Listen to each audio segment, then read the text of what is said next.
Hi, and welcome to Executive Impressions TV. I'm Kara, your host and your go-to expert for advice and tips about business etiquette, leadership skills, and executive communication around the world. Today, I want to talk to you about conversation skills, and in particular, I want to help you work out what to say when you don't know what to say. Now, have you ever met somebody for the first time and you've experienced that awkward silence that sometimes looms in the air? You don't know what to say. The other person doesn't know what to say.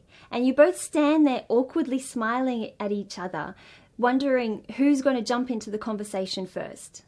Well, if you're nodding your head saying yes, then I want you to keep watching because in this video, I'm going to share with you one of 3 conversation starters that you can use the next time you're a bit lost for words.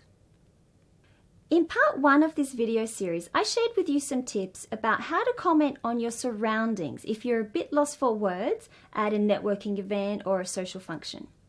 In this video, I want to talk to you about another tip, and that is to comment on the event.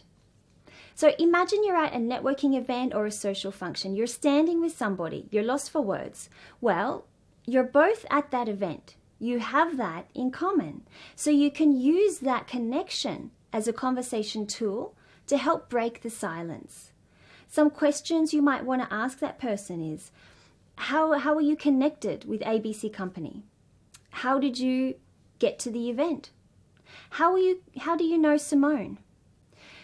When you meet somebody for the first time, you don't know what you have in common with that person.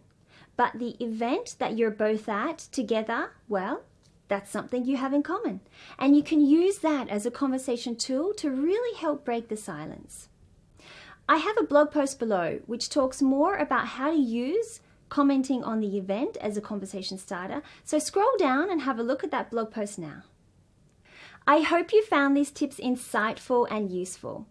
If you did, then please give this video 2 thumbs up by clicking the button underneath this screen. And if you don't want to miss out on part 3 of this video series, then sign up to the Executive Impressions newsletter. You'll find the link underneath this screen. Thank you for watching, and I'll see you again soon for part 3 of this video series on Executive Impressions TV.